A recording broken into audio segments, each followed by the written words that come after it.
Welcome back channel educational point. और आज हम शुरू करते हैं बीए का ऑनर्स का जो एंट्रेंस एग्ज़ाम हुआ था पटना वुमेंस कॉलेज का, उसका क्वेश्चन डिस्कस कर रहे थे। तो इसका पार्ट 1 आप लोग देख लीजिएगा और ये पार्ट 2 वीडियो है। तो चलिए हम क्वेश्चन नंबर 42 स्टार्ट करते हैं। बिहार के वर्तमान मुख्यमंत्री कौन है? तो बिहार के वर्तमान मुख्यमंत्री नीतीश कुमार हैं। तो इसका ऑप्शन ए सही होगा। तो चलिए अब नेक्स्ट क्वेश्चन देखते हैं। नेक्स्ट क्वेश्चन 40, अर्थशास्त्र के लेखक कौन है? तो अर्थशास्त्र के लेखक हैं कौटिल्य। इसका ऑप्शन सी सही होगा। नेक्स्ट क्वेश्चन देखते हैं 41, भारतीय संविधान किस दिन लागू हुआ था? तो भारतीय संविधान 26 जनवरी को लागू हुआ था और 15 अगस्त को भारत को आज़ादी मिली थी। और भारतीय संविधान 26 जनवरी को लागू हुआ था, 26 जनवरी 1950 को। तो इसका ऑप्शन बी सही होगा। अब चलिए नेक्स्ट क्वेश्चन देखते हैं। नेक्स्ट क्वेश्चन है 39 नंबर, राजनीतिक विज्ञान का जनक किसे माना जाता है? तो राजनीतिक विज्ञान का जनक अरस्तु को माना जाता है। राजनीतिक विज्ञान का जनक अरस्तु को माना जाता है। तो 39 का आंसर होगा बी। नेक्स्ट क्वेश्चन देखते हैं। नेक्स्ट क्वेश्चन 37, आर्य समाज की स्थापना किस वर्ष में हुई थी? तो आर्य समाज की स्थापना 10 अप्रैल 1875 में हुई थी। और किसने की थी? तो स्वामी दयानंद सरस्वती 1875 में हुई थी। तो 37 का ऑप्शन ए सही है। नेक्स्ट क्वेश्चन है 38, किस गवर्नर जनरल ने भारत में रेलवे की स्थापना की? तो भारत में रेलवे की शुरुआत गवर्नर जनरल लॉर्ड डलहौजी ने की 16 अप्रैल 1853 को शनिवार के दिन की थी। और प्रथम ट्रेन बम्बई से थाने तक 34 किलोमीटर की यात्रा की थी। और विश्व में रेलवे की शुरुआत किसने की थी? इंग्लैंड में 1825 में हुआ था। तो इसका ऑप्शन सी।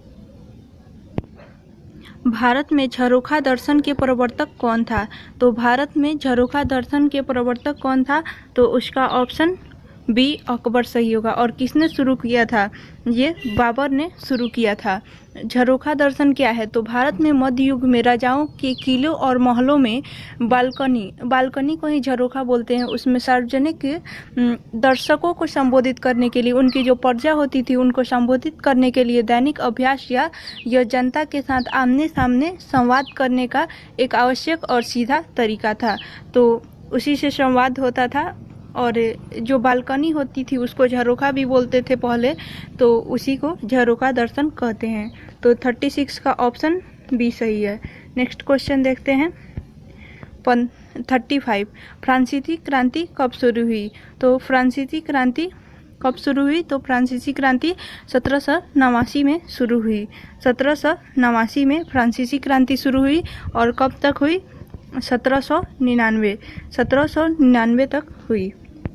नेक्स्ट क्वेश्चन देखते हैं। नेक्स्ट क्वेश्चन 34, दिल्ली चलो का नारा किसने दिया था? तो दिल्ली चलो का नारा सुभाष चंद्र बोस ने दिया था। तो इसका ऑप्शन डी सही होगा। दिल्ली चलो का नारा सुभाष चंद्र बोस ने दिया था। तो इसका ऑप्शन डी सही होगा। नेक्स्ट क्वेश्चन देखते हैं, बिहार दिवस किस दिन मनाया जाता है? तो बिहार दिवस 22 मार्च को मनाया जाता है। 21 मार्च को विश्व कविता दिवस या विश्व वानिकी दिवस मनाया जाता है। 20 मार्च को विश्व गौरैया दिवस मनाया जाता है या अंतर्राष्ट्रीय प्रसन्नता दिवस मनाया जाता है। तो नेक्स्ट क्वेश्चन देखते हैं 33 का ऑप्शन डी सही होगा। नेक्स्ट क्वेश्चन है 32, असहयोग आंदोलन कब प्रारंभ हुआ? तो असहयोग आंदोलन यहाँ पे प्रारंभ दिया हुआ है, लेकिन असहयोग आंदोलन 1920 में प्रारंभ हुआ और 1922 में इसका अंत हो गया। यह महात्मा गांधी तथा भारतीय राष्ट्रीय कांग्रेस के द्वारा चलाया गया था। तो इसका ऑप्शन बी सही होगा। 32 का बी। नेक्स्ट क्वेश्चन देखते हैं 31, किस शासक द्वारा सर्वप्रथम पाटलिपुत्र के राजधानी के रूप में चयन किया गया? तो इसका ऑप्शन सी सही होगा। उदयन किसका अधिकारी था? तो यह सम्राट अजातशत्रु का उत्तराधिकारी था। तो इसका ऑप्शन सी सही होगा। 31 का सी सही होगा। नेक्स्ट क्वेश्चन है 30, पटना में किस सिख गुरु का जन्म हुआ था?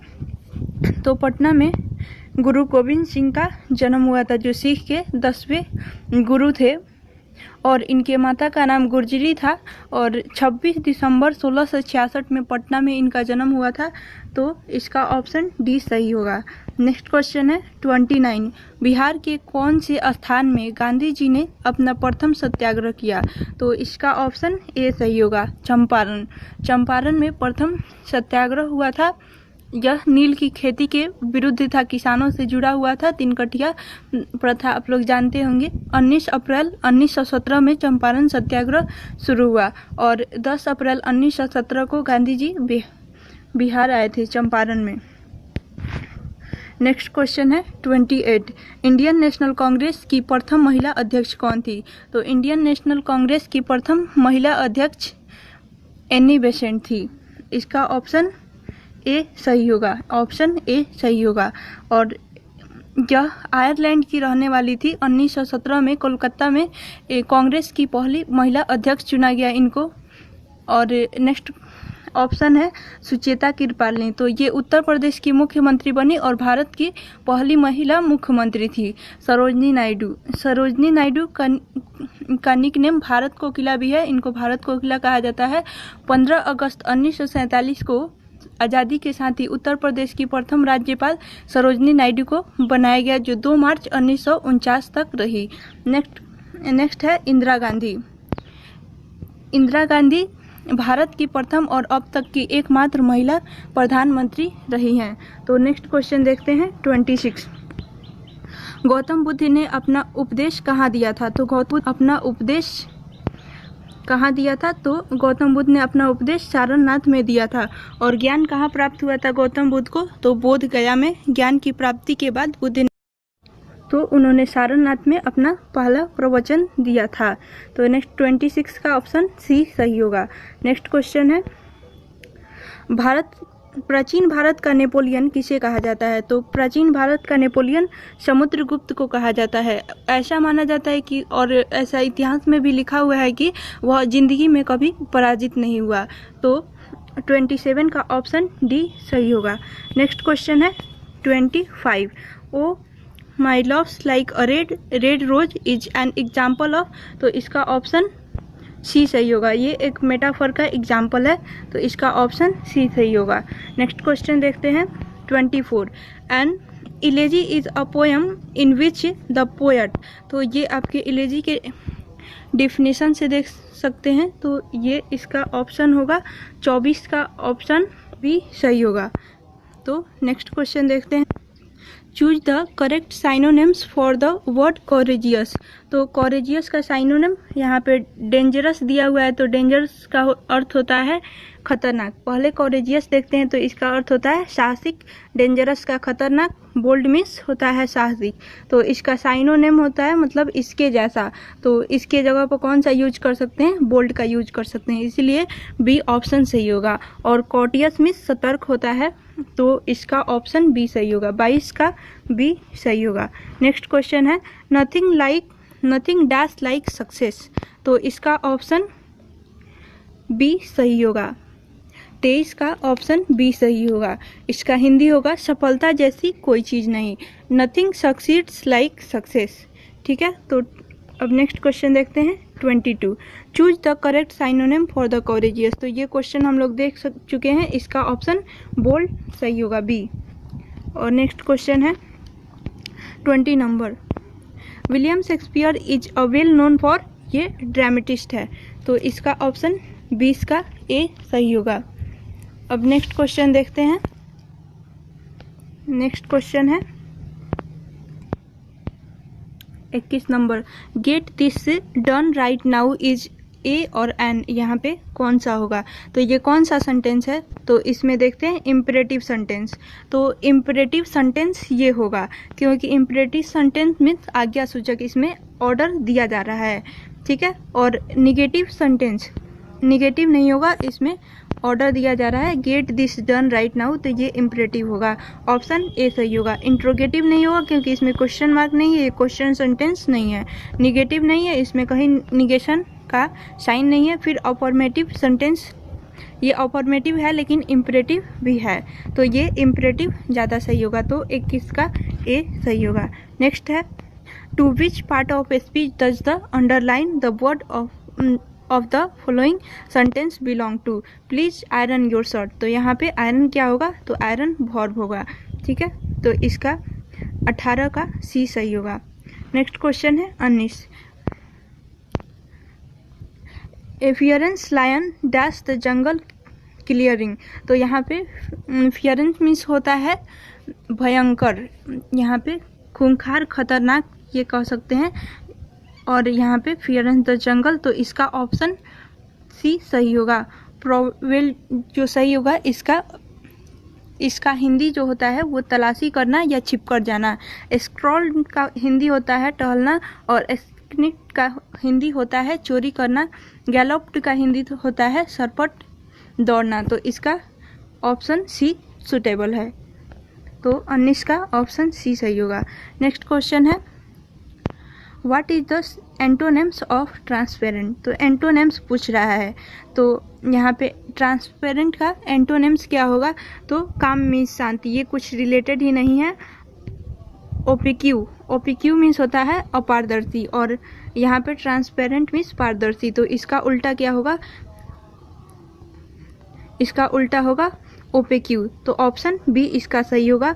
और परमानेंट मीन्स होता है अस्थाई, तो ये गलत हो जाएगा, ये कोई मैच नहीं खा रहा है, तो इसका ऑप्शन 17 का ऑप्शन बी सही होगा, 17 का ऑप्शन बी सही होगा। नेक्स्ट क्वेश्चन देखते हैं, निम्नलिखित में से कौन सा एक आरेख पृथ्वी, समुद्र और सूर्य के बीच संबंध को चिन्हित करता है। तो इसका ऑप्शन डी सही होगा, क्योंकि जो पृथ्वी है उस पे समुद्र है और सूर्य का कोई संबंध नहीं है पृथ्वी और समुद्र से, ये अलग है। अब इसमें ये नहीं होगा क्योंकि तीनों अलग अलग है, चूँकि पृथ्वी पे समुद्र है तो, और तीनों एक में भी नहीं है, तो ये भी नहीं होगा, फिर तीनों एक दूसरे से मिला नहीं है। पृथ्वी है बड़ा, उस पे समुद्र है और एक अलग सूर्य है, ठीक है, तो इसका ऑप्शन डी सही होगा। क्वेश्चन नंबर 8 का ऑप्शन डी सही होगा। नेक्स्ट क्वेश्चन है कबीर की रचना है, तो कबीर की रचना है बीजक, तो 4 का बी सही होगा। नेक्स्ट क्वेश्चन है 12 नंबर, तो यहाँ पे देखिए जो यहाँ पे बोल रहा है जो माइनस साइन है उसको प्लस में चेंज कर दीजिए, जो प्लस साइन है उसको माइनस में चेंज कर दीजिए, जो इनटू का है उसको डिवाइड में चेंज कर दीजिए, और जो डिवाइड का है उसको इनटू में चेंज कर दीजिए, ठीक है। तो इसका आपका बनाएंगे तो आंसर आएगा सी, तो इसका आंसर होगा सी। जैसे आप इसे सॉल्व के देख सकते हैं, 7 प्लस यहाँ पे 8 डिवाइड 5 इंटू 6 माइनस 4, इसको आप सोल्व कीजिएगा तो आपका ऑप्शन सी सही होगा। नेक्स्ट क्वेश्चन देखते हैं, साहित्य लहरी किसकी रचना है। तो साहित्य लहरी सूरदास की रचना है, साहित्य लहरी सूरदास की रचना है। नेक्स्ट क्वेश्चन देखते हैं, दिनकर जी संबंधित है। तो दिनकर जी किससे संबंधित है, तो बिहार से, क्योंकि दिनकर जी का जन्म सिमरिया घाट बेगूसराय जिला बिहार में हुआ था, ठीक है। तो 2 का ऑप्शन सी सही होगा। नेक्स्ट क्वेश्चन है, मौन निमंत्रण के कवि हैं। तो मौन निमंत्रण के कवि हैं सुमित्रा नंदन पंत, मौन निमंत्रण के कवि हैं सुमित्रा नंदन पंत, 1 का सी सही होगा। नेक्स्ट क्वेश्चन है, कबीर की रचना है, ये तो बीजक बता चुके हैं, कबीर की रचना बीजक है। नेक्स्ट क्वेश्चन है, सूर्य साहित्य का वर्णन विषय है। तो सूर्य साहित्य का वर्णन विषय है कृष्ण लीला, तो इसका ख सही होगा, 5 का ख सही होगा। नेक्स्ट है, उर्वशी के कृतिकार हैं। तो उर्वशी कौन लिखा है, तो उर्वशी के कृतिकार हैं दिनकर, 7 का ऑप्शन सी सही होगा। नेक्स्ट क्वेश्चन देखते हैं 8, हिंदी से संबंधित, नेक्स्ट क्वेश्चन 6 नंबर है, हिंदी से संबंधित साहित्यकार हैं। तो 6 का ऑप्शन सी सही होगा, नागा अर्जुन। नागा अर्जुन हिंदी और मैथिली दोनों के लेखक और कवि थे, ठीक है। तो ये हिंदी और मैथिली दोनों अगर ऑप्शन में होता है तो नागा अर्जुन सही होगा, तो 6 का सी सही है। नेक्स्ट क्वेश्चन है, आग का पर्यायवाची है। तो आग का पर्यायवाची होगा अनल। 10 का ऑप्शन बी सही है। अनल हो सकता है, अग्नि हो सकता है, पावक हो सकता है, दहन हो सकता है, ज्वाला हो सकता है। ठीक है, तो यहाँ पे 9 क्वेश्चन देखते हैं। भारतेंदु हरिश्चंद्र, भारतेंदु हरिश्चंद्र की रचना है, तो भारतेंदु हरिश्चंद्र की रचना है अंधेरी नगरी चौपट राजा, तो 9 का बी सही होगा। 11, जो किए हुए उपकार को मानता है, तो जो किए हुए उपकार को मानता है उसको कृतज्ञ बोलते हैं। जो उपकार करता है उसको उपकारी बोलते हैं। जो अपकार करता है मतलब कुछ जैसे उपकार नहीं करता उसको उपकारी बोलते हैं। और कृतज्ञ, जो किए गए उपकारों को नहीं मानता उसको कृतज्ञ कहते हैं, और जो किए गए उपकारों को मानता है उसको कृतज्ञ कहते हैं। तो 11 हो गया। और क्वेश्चन नंबर 8, तो ईदगाह जो कहानी है वो उसका हीरो जो है हामिद है। ठीक है, तो इस कहानी का प्रमुख पात्र हामिद है, तो 8 का ऑप्शन बी सही होगा। नेक्स्ट क्वेश्चन है भाई बहन कौन सा समास है, तो भाई बहन द्वंद्व समास है, तो इसका ऑप्शन बी सही होगा। तो चलिए अब नेक्स्ट क्वेश्चन देखते हैं। 12 का बी सही होगा। नेक्स्ट क्वेश्चन है 13, the sentence he stood talk like a mountain is an example of, तो इसका ऑप्शन ए सही होगा सिमली, क्योंकि वह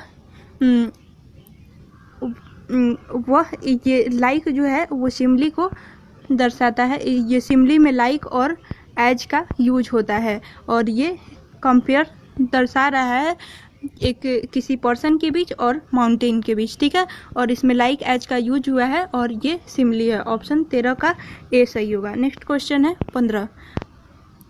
नेक्स्ट क्वेश्चन है 15, my grand father is 83 year old but is still as, तो इसका option as dash as fiddle, तो इसका 15 का ऑप्शन बी सही होगा फिट, क्योंकि फिट एज फिडल मीन्स होता है एक्सीलेंट, एक्सीलेंट फॉर्म, और हेल्थ जो हेल्थ में है वो फिट है अभी। तो ये my grand father is 83 year old but is still as fit as fiddle, तो इसका 15 का ऑप्शन बी सही होगा। नेक्स्ट क्वेश्चन है 14, dash are words which sound the same but are different in meaning and spelling, तो sound same है लेकिन meaning और स्पेलिंग में डिफरेंट है, उसको होमोफोन्स बोलते हैं। 14 का ऑप्शन सी सही होगा, होमोफोन्स बोलते हैं, तो 14 का सी सही होगा। चलिए अब ये इंड हो गया। अब इसको आप देख लीजिएगा और फर्स्ट पार्ट को भी देख लीजिएगा।